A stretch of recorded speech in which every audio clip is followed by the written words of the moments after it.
نیا سال آ گیا تو پھر کیا کریں بھائی؟ نیا سال آ گیا تو آپ کیوں کود رہے ہیں؟ آپ کیوں ناچ رہے ہیں؟ آپ کیوں فائرنگ کر رہے ہیں؟ آپ کیوں شرابیں پی رہے ہیں؟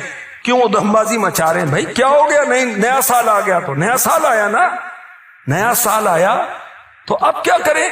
پچھلا سال میں نے کیسے گزارا غور کر، اپنا محاسبہ کریں، آئندہ سال میں نے کیسے گزارنا ہے اس کی پلاننگ کریں۔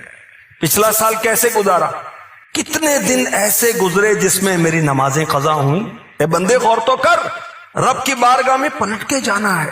پچھلے سال جو رمضان آیا روزے پورے رکھے تھے؟ اگر زکوٰۃ مجھ پر فرض تھی کیا زکوٰۃ پوری دی؟ پچھلے سال میں نے کتنے نیک کام کیے؟ اے بندہ خدا اس کا حساب تو لگا۔ تو ناچ رہا ہے، تو کود رہا ہے، تو فائرنگ کر رہا ہے، تو پٹاخے اڑا رہا ہے، تو رقص کر رہا ہے، تو گانے گا رہا ہے، نیا سال آ گیا، نیا سال آ گیا۔ پھر پچھلے سال کیا کارنامے کیے اس پر غور کر۔ تجھے رب کی بارگاہ میں پلٹ کر جانا ہے اور آئندہ سال تجھے کیا کرنا ہے اگر آئندہ سال ملا، کیونکہ نیو ایئر نائٹ پر بہت سارے فائرنگ سے ہلاک ہو جاتے ہیں، وہ خود ہی اپنے آپ کو مار لیتے ہیں یا کسی عزیز کو فائر لگ جاتا ہے۔ بہت سارے شرابیں پی پی کے ایسے بے ہوش ہوتے ہیں کہ اسی حالت میں موت کا شکار ہو جاتے ہیں۔ ہمارے اسلاف اپنا محاسبہ کیسے کرتے تھے؟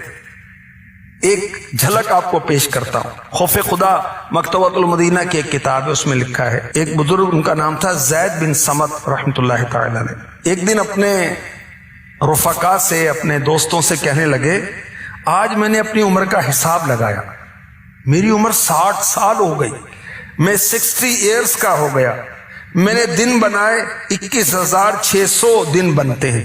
میں سوچنے لگا اگر روز میں نے ایک گناہ کیا ہو تو 21,600 گناہ لے کر میں قیامت کے دن حاضر ہوں گا، میں حساب کیسے دوں گا؟ یہ کہنے کے بعد سر سے امامہ اتارا اور رونے لگے، بہت روئے، اتنا روئے کہ بے ہوش ہو گئے، اور کچھ دیر کے بعد افاقہ ہوا، نہیں ہوش میں آئے، پھر رونے لگے، اور روتے روتے ان کا انتقال ہو گیا۔ یہ دیکھیں اللہ کے نیک بندے اپنا حساب کتاب کرتے تھے۔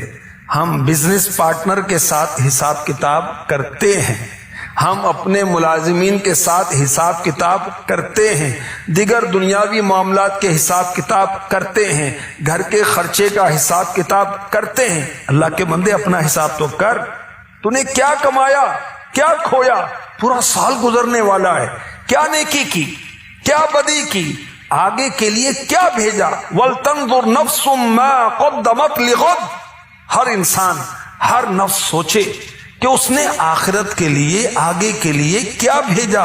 ابھی موت واقع ہوگی، ابھی میں نے قبر میں جانا ہے، ابھی قیامت قائم ہوگی، 50,000 سال کا دن ہوگا، کوئی جہنم میں جائے گا، کوئی جنت میں جائے گا۔ غور تو کر تو نے کیا عمل کیے۔ قرآن پاک میں ارشاد ہوتا ہے، اور یہ کہ یہ ہے میرا سیدھا راستہ تو اس پر چلو، اور راہیں نہ چلو کہ تمہیں اس کی راہ سے جدا کر دیں گی۔